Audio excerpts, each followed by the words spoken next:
రేపింది. రాఖీ పౌర్ణమి నాడు మహిళపై ఓ auto driver అత్యాచారం, హత్య ప్రయత్నం చేస్తాడంటూ ఆదివాసులు నిరసనకు దిగారు. బంద్ సందర్భంగా రెండు వర్గాల మధ్య ఘర్షణ తీవ్ర ఉద్రిక్తతలో రేపింది. పరస్పరం ఒకరి షాపులను మరొకరు తగలబెట్టుకున్నారు.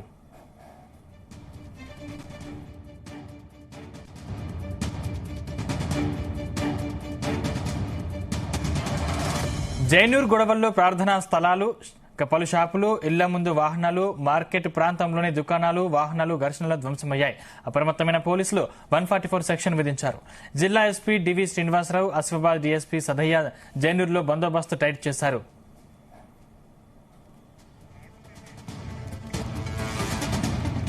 ఈ అంశానికి సంబంధించిన మరింత పూర్తి సమాచారం మా ప్రతినిధి రాజు పటేల్ అందిస్తారు. రాజు పటేల్. కుమరంభీం ఆసిఫాబాద్ జిల్లా జైనూర్ మండల కేంద్రంలో చాలా ఉద్రిక్త పరిస్థితి నెలకొంది. ఈ నెల ఆగస్టు 30వ తారీఖు రోజు ఒక గిరిజన మహిళపై అత్యాచార యత్నముతో పాటు హత్యా యత్నము జరిగిందన్నటువంటి నేపథ్యంలో ఈ రోజు ఆదివాసీ సంఘాలు బంద్కు పిలుపునిచ్చాయి.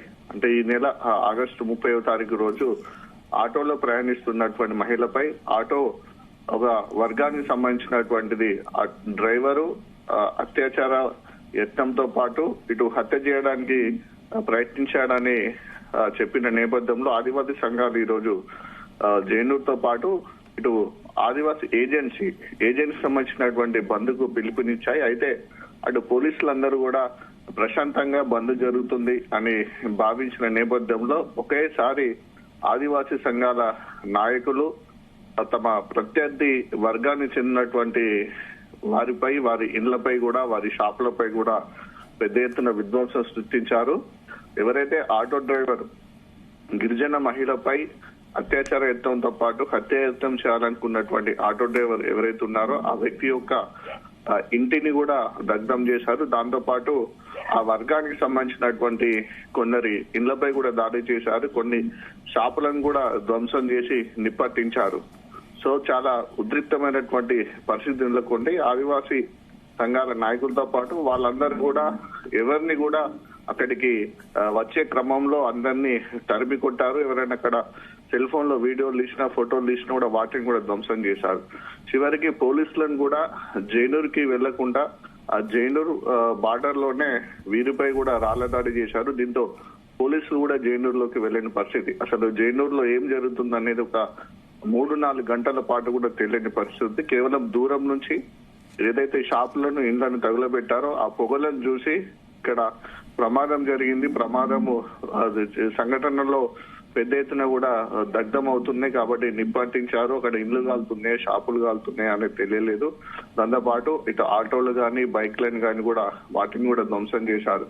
దూరం నుంచి ఆ పొగను చూసినటువంటి పోలీసులు పెద్ద ఎత్తున ఇటు ఆసిఫాబాద్ జిల్లా నుంచితో పాటు ఇటు ఆదిలాబాద్ నుంచి, ఇటు మంచిర్యాల జిల్లా నుంచి, ఈ రెండు చుట్టుపక్కల జిల్లాలు కాబట్టి ఇక్కడి నుంచి కూడా ఫోర్స్ ని ఇమీడియట్లీ రప్పించుకున్నారు.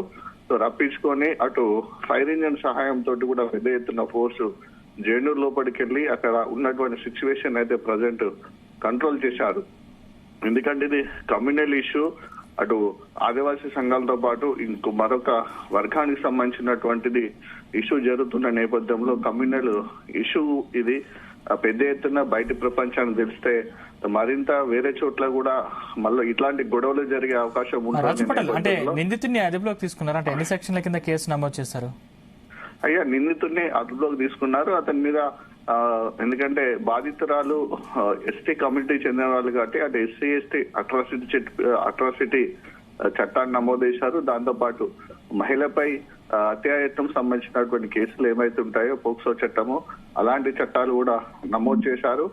డిఎస్పీ ఆసిఫాబాద్ డిఎస్పీ సదయ ఆధ్వర్యంలో కూడా ఇన్వెస్టిగేషన్ స్పీడప్ చేశారు.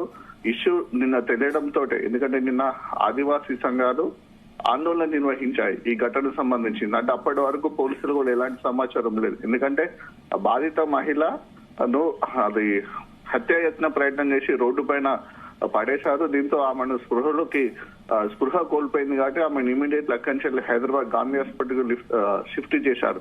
నిన్న స్పృహలోకి వచ్చినటువంటి బాధిత మహిళ తనకు జరిగినటువంటి అన్యాయము, జరిగినటువంటి విషయం గురించి తెలుపడంతో అప్పుడు ఆదివాసీ సంఘాలు తెలిసాయి. ఆదివాసీ సంఘాలు నిన్న ఆందోళన చేశాయి, ఆసిఫాబాద్ లో జైనూర్ లో ఆందోళన చేశాయి. సో ఆదివాసీ సంఘాలు పిటిషన్ ఇచ్చారు. పిటిషన్ ఇచ్చే ఇమీడియట్లీ కేసు నమోదు చేశారు. ఎస్పీ శ్రీనివాస్ తో పాటు కేసు నమోదు చేసి డిఎస్పీని స్పెషల్ ఆఫీసర్ గా నియమించారు. ఇన్వెస్టిగేషన్ చేస్తారు. కేసులు అయితే ఆ వ్యక్తి పైన నమోదయ్యాయి, కానీ ఆ వ్యక్తి పరారులో ఉన్నాడు. వ్యక్తి కోసం కూడా పోలీసులు టీములుగా ఏర్పడి అతన్ని పట్టుకునే ప్రయత్నం చేస్తున్నారు. సో అంటే పోలీసుకు సంబంధించినటువంటి ఏదైతే సీరియస్ గా వాళ్ళ ఇన్వెస్టిగేషన్ జరుగుతుంది, వాళ్ళు కూడా ఆదివాసీ సంఘాలు కానీ ఆదివాసుల సమయాన్ని పాటించండి. డిపార్ట్మెంట్ తరఫున ఖచ్చితంగా మేము ఆ కేసు నమోదు చేస్తాము. నిందితునికి ఖచ్చితంగా శిక్ష పడేలా చేస్తాము. చట్టం ప్రకారం సెక్షన్స్ ప్రకారము ఖచ్చితంగా శిక్ష పడేలా చేస్తాము. శాంతియుతంగానే ఆందోళన చేయాలని కూడా అటు పోలీసులు చెప్పారు. సో జిల్లా కలెక్టర్ కూడా ఈ రోజు ఆదివాసీ అంటే ప్రధానంగా ఆదివాసులు ఏం డిమాండ్ చేస్తున్నారు? అంటే ఉద్రిక్తతలు ఎప్పుడు తగ్గుముఖం పట్టే అవకాశం ఉంది? అంటే వాళ్ళు ఆదివాసీలు చాలా సీరియస్ గా ఉంటారు. వాస్తవానికి ఇలాంటి తమకు జరిగిన అన్యాయం పైన కూడా వాళ్ళు ఏం ఆలోచించరు. ఇక మనం అంటే అధికారులు చెప్పినా ప్రజాప్రతినిధులు చెప్పినా సరే వాళ్ళు వినేటువంటి పరిస్థితి ఉండదు. ఒకసారి వాళ్ళు ఒక అంటే యాక్షన్ చేయాలనుకుంటే, ఒక ప్రతిఘటన చేయాలనుకుంటే అసలు ఎవరిని లెక్క చేయరు. వాళ్ళ మీద ఎన్ని కేసులు అయినా సరే, వాళ్ళు జైలుకు పోయినా సరే వాళ్ళు లెక్క చేయని పరిస్థితి ఉంటుంది. ఎందుకంటే పోడు భూముల ఆక్రమణలో కావచ్చు, ఇలాంటి విషయాల ఆక్రమణలో కావచ్చు, వాళ్ళు ఏం స్టెప్ వేస్తారు, ఏం తీసుకుంటారని ఊహించని విధంగా ఉంటుంది. కాబట్టి వాళ్ళు ఏం డిమాండ్ చేస్తున్నారంటే నిందితుడికి వెంటనే ఉరిశిక్ష విధించాలి. నిందితుడిని అదుపులోకి తీసుకొని వెంటనే ఉరిశిక్ష విధించాలని చెప్తున్నారు. వాళ్ళ ఒక డిమాండ్ మేరకు పోలీసులు మేము అదుపులోకి తీసుకుంటాము, ఇమీడియట్లీ కోర్టులో ప్రొడ్యూస్ చేస్తాము, దాని ప్రకారము సెక్షన్ అట్లా తీవ్రతను బట్టి మేము సెక్షన్స్ పెడతాము, తప్పనిసరిగా న్యాయం జరిగేలా చేస్తామని పోలీసులు వాళ్ళకి చెప్పినప్పుడు కూడా వాళ్ళు వినని పరిస్థితి ఉంది. చివరికి ఈ రోజు హైదరాబాద్ లో గాంధీ హాస్పిటల్ ఉన్నటువంటి బాధితురాల్ని మంత్రి సీతక్క కూడా వెళ్లి పరామర్శించారు. ఆమెతో మాట్లాడారు. అసలు ఏం జరిగిందనే విషయాలు కూడా తెలుసుకున్నాము. మాట్లాడుతూ నిందితులు ఎవరైనా సరే, ఏ వర్గానికి సంబంధించిన వారైనా సరే ఎట్టి పరిస్థితుల్లో కూడా మేము ఉపేక్షించము. అటు ప్రభుత్వం గాని ఆదివాసులు గాని ఉపేక్షించే పరిస్థితి లేదు, ఎట్టి పరిస్థితుల్లో కూడా లేదా. నిందితుడికి కఠినమైనటువంటి శిక్ష పడేలా ఖచ్చితంగా చర్యలు తీసుకుంటాము. ఆదివాసీ సంఘాలు కూడా శాంతియుతంగా ఉండాలి. ఎలాంటి ఉద్రిక్త పరిస్థితులకు గాని, ఎలాంటి అహింసాయుత పద్ధతులు కానీ పోకూడదని కూడా ఆమె ఒక ప్రకటనలో వీడియో ద్వారా కూడా వీడియో రిలీజ్ చేశారు మంత్రి సీతక్క. దీంతో ఆదివాసీ సంఘాలు కొంచెం శాంతించే పరిస్థితి కనిపిస్తున్నాయి. ప్రస్తుతానికైతే పోలీసు టీమ్స్ అన్ని కూడా జైనూర్ లో కూడా తమ అదుపులోకి తీసుకున్నాయి. ఎలాంటి మళ్ళా సంఘటనలు జరగకుండా ఆదివాసీ సంఘాల నాయకులు మాట్లాడుతున్నారు. జిల్లా కలెక్టర్ గాని, ఎస్పీ గాని, ఇంకా ముఖ్యమైనటువంటి ఆదివాసీ సంఘాలు ఎవరైతే ఉంటారో వాళ్ళ నాయకులతో మాట్లాడుతున్నారు. పరిస్థితి అయితే ప్రస్తుతానికైతే అదుపులోకి వచ్చిందని చెప్పవచ్చు. రైట్, థ్యాంక్ యూ రాజు పటేల్.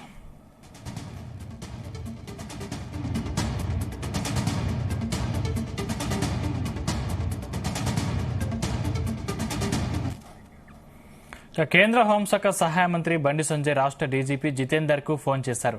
జైనూరులో తలెత్తిన ఉద్రిక్త పరిస్థితులకు గల కారణాలపై ఆరా తీశారు.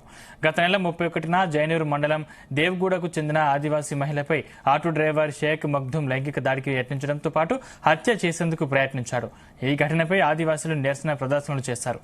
దీంతో నిందితుడికి కఠిన శిక్ష పడేలా చర్యలు తీసుకోవాలని కోరారు.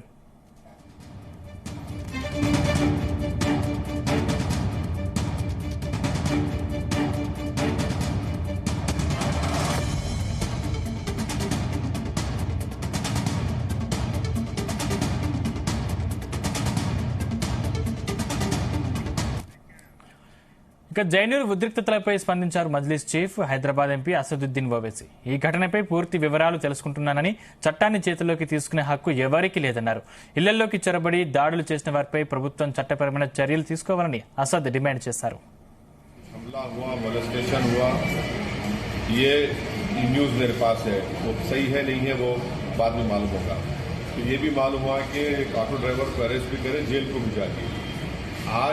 जो मेरे पास न्यूज़ है कि एक मस्जिद के ऊपर वहाँ पर कुछ कोशिश की गई। मैं वीडियोस देख रहा हूँ, अगर सच है नहीं है मुझे नहीं मालूम, मगर डीजीपी ने मुझसे एश्योर किया है कि वो मॉनिटर कर रहे हैं, एडिशनल फोर्सेस भी जा रहे हैं। हम अमन की अपील कर रहे हैं, हम तेलंगाना की सरकार से अपील कर रहे हैं कि किसी को भी कानून अपने हाथ में लेने की इजाज़त नहीं देनी चाहिए, और जो भी वायलेंस में इंडल्ज कर रहा है उनको पूरों को पकड़ने की जरूरत है। मैं डीजीपी साहब तेलंगाना डीजीपी से बात किया हूँ और कल जैनूर में एक लेडी के ऊपर कुछ हमला हुआ, मोलेस्टेशन हुआ। ये न्यूज़ मेरे पास है, वो सही है नहीं है वो बाद में मालूम होगा। तो ये भी मालूम हुआ कि एक ऑटो ड्राइवर को अरेस्ट भी करे, जेल को भी जाके। आज जो मेरे पास जी है।